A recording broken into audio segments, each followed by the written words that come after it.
Hello friends, இன்றைக்கி நம்ம வீடியோவில் பார்க்க போகிற ரெசிபி ரொம்ப அருமையான சத்தான புதுமையான ஸ்நாக்ஸ் ரெசிபி பார்க்க போகிறோம்.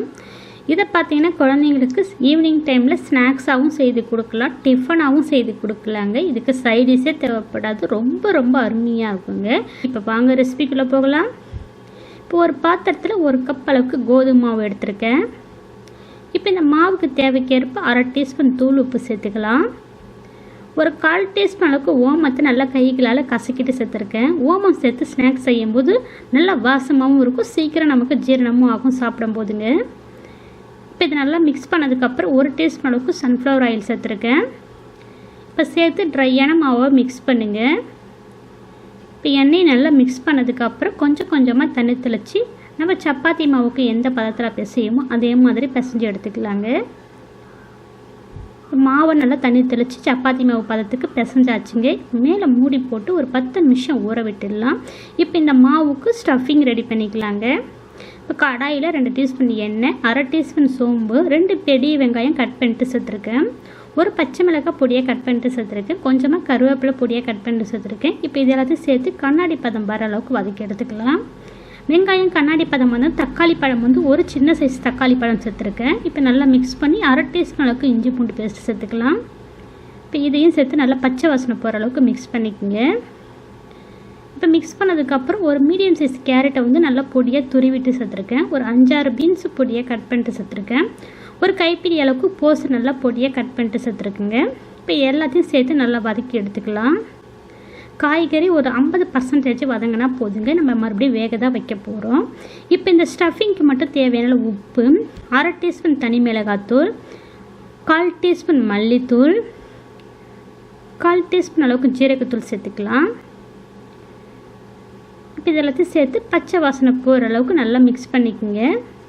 இப்போ அடுப்பு சிம்மில் வச்சுட்டு நல்லா மிக்ஸ் பண்ணிக்கலாங்க. இப்போ நம்ம காய்கறி இந்த அளவுக்கு வதங்கினா போதும். இதனுடைய மிளகாத்தூளுடைய பச்சை வாசனை போனதுக்கப்புறம் ஸ்டவ் ஆஃப் பண்ணிவிட்டுங்க. ஆஃப் பண்ணிவிட்டு கொஞ்சமாக மல்லித்தழை போட்டியாக கட் பண்ணிட்டு சேர்த்துருக்கேன். இப்போ இதை நல்லா மிக்ஸ் பண்ணிக்கலாங்க. இப்போ இதை நல்லா மிக்ஸ் பண்ணி தனியாக ஒரு பிளேட்டுக்கு மாற்றி ஸ்டஃபிங்கை நல்லா ஆற வச்சுக்கலாம். இப்போ மாவு பார்த்திங்கன்னா 10 நிமிஷத்தில் ஊறிடுச்சு. இதை நல்லா நம்ம திரட்டி எடுத்துக்கலாங்க. இது போல் கைகளால் நல்லா திரட்டி கத்தி வச்சு நம்ம ஒரே சைஸாக கட் பண்ணி எடுத்துக்கலாங்க. சப்பாத்தி எல்லாம் ஒரே சைஸில் வரும். இப்போ மாவு கொஞ்சமாக ஸ்ப்ரெட் பண்ணி நம்ம சப்பாத்தியை திரட்டி எடுத்துக்கலாம். இப்போ பாருங்கள், சப்பாத்தி திரட்டி எடுத்தாச்சு. இதே மாதிரி நான் எல்லாத்தையும் திரட்டி எடுத்துக்கிறேன். எல்லா சப்பாத்தியும் திரட்டி எடுத்தாச்சுங்க. ஸ்டஃபிங்கும் நல்லா ஆறிடுச்சு. இப்போ ஒரு சப்பாத்தியை எடுத்து ஸ்பூனால் இந்த சப்பாத்திக்குள்ளே 1-லேருந்து 1.5 டீஸ்பூன் அளவுக்கு ஸ்டஃபிங் கொள்ளுதுங்க. அந்த அளவுக்கு ஸ்டஃபிங் வச்சு இது போல் மடிச்சுக்கலாம்.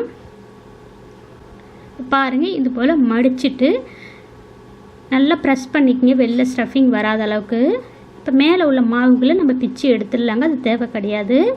இப்போ இது போல் நல்லா ப்ரெஸ் பண்ணிவிட்டு உள்ளங்கையில் வச்சு இது போல் ஒரு அழுத்தம் கொடுங்க, வடைக்கு தட்டுற மாதிரி. இப்போ இன்னொன்று இதே மாதிரி நான் செஞ்சு காமிக்கிறேன் பாருங்கள். ஒரு சப்பாத்தி எடுத்து 1.5 டீஸ்பூன் அளவுக்கு ஸ்டஃபிங் வைக்கிறேங்க. வச்சு இது போல் மடித்து விட்டுக்குங்க. மடித்து விட்டு மேலே உள்ள மாவுகளை நம்ம கிள்ளி எடுத்துங்களாங்க. இப்போ பாருங்கள், இது போல் கிள்ளி எடுத்துகிட்டு நல்லா ப்ரெஸ் பண்ணிக்கோங்க. நல்லா ப்ரெஸ் பண்ணிவிட்டு கைகளால் ஒரு அழுத்தம் கொடுங்க, வடைக்கு தட்டுற மாதிரி. எல்லா சப்பாத்திகளையும் இதே மாதிரி ஸ்டஃபிங் வச்சு நம்ம எடுத்துக்கலாங்க. இப்போ நம்ம வேக வைக்க போகிறோம் இந்த ஸ்நாக்ஸை. இப்போ ஒரு இட்லி பிளேட்டில் எண்ணெய் தடவி நம்ம செஞ்சு வச்ச ஸ்நாக்ஸை எல்லாத்தையும் இட்லி பிளேட்டில் வச்சாச்சுங்க. இப்போ ஸ்டவ் மேலே ஒரு பாத்திரத்தில் தண்ணி சூடுபடுத்தி வச்சுருக்கோம். தண்ணி சூடானதும் நம்ம திரட்டி வச்ச ஸ்நாக்ஸை எல்லாத்தையும் வச்சுக்கலாங்க. இப்போ இட்லி பிளேட்டில் வச்சு மேலே மூடி போட்டு ஒரு 10 நிமிஷம் மிதமான தீயில் வேக விடுங்க. இப்போ ஒரு 10 நிமிஷத்துக்கு அப்புறம் ஓப்பன் பண்ணுறேன். எல்லா ஸ்நாக்ஸும் வெந்துருச்சு. இது ஆறினதுக்கப்புறம் எடுத்துக்குங்க. இப்போ இது நல்லா ஆறி வரட்டும். இப்போ ஆறினதுக்கு அப்புறம் நம்ம டீப் ஃப்ரை பண்ணி எடுத்துக்கலாங்க. இப்போ கடாயில் 3 டீஸ்பூன் அளவுக்கு எண்ணெய் சேர்த்துருக்கேன். எண்ணெய் சூடானதும் அடுப்பை மிதமான தீயில வச்சு நம்ம எல்லா ஸ்நாக்ஸும் சேர்த்து 2 சைடு நல்லா மிதமான தீயிலே பொரித்து எடுத்துக்கலாங்க. இப்போ ஒரு சைடு நல்லா செவந்து வந்ததுக்கப்புறம் நான் ஸ்நாக்ஸை திருப்பி விடுறேன் பாருங்கள். ஒரு திருப்பி விட்டு மிதமான தீயிலே வேக வச்சுக்கலாங்க. 2 சைடு நல்லா செவந்து வந்துடுச்சுங்க. இப்போ எண்ணெயை வடிச்சிட்டு எடுத்துக்கலாங்க. இந்த ஸ்நாக்ஸ் செய்கிறதுக்கு பார்த்தீங்கன்னா கிட்டத்தட்ட ஒரு 4லேருந்து 5 டீஸ்பூன் எண்ணெய் இருந்தால் போதுங்க. ரொம்ப ஹெல்த்தியாக செஞ்சு முடிச்சிடலாம். ரொம்ப அருமையாக இருக்குங்க. இதில் நம்ம முழுக்க எல்லாம் ஹெல்த்தியான பொருளாக சேர்த்துருக்கோம். கோதுமை மாவு, காய்கறி தான் சேர்த்துருக்கோம். கண்டிப்பாக ஃப்ரெண்ட்ஸ் இந்த வீடியோவை பார்த்துட்டு இதே முறையில் செய்து பாருங்கள். இதுக்கு நம்ம சைடிஸே தேவை கிடையாது, அப்படியே சாப்பிட்லாங்க. சுட செஞ்சு கொடுத்தீங்கன்னா ஒன்று கூட மிஞ்சாதுங்க. குழந்தைங்க ரொம்ப விரும்பி சாப்பிடுவாங்க. நீங்கள் ஒரு முறை இது போல் ஸ்நாக்ஸை ட்ரை பண்ணி பாருங்கள். இது போல் நீங்கள் செஞ்சு கொடுத்துட்டிங்கன்னா இனி அடிக்கடி செய்ய சொல்லி கேட்பாக்க ரொம்ப அருமையாக இருக்குங்க.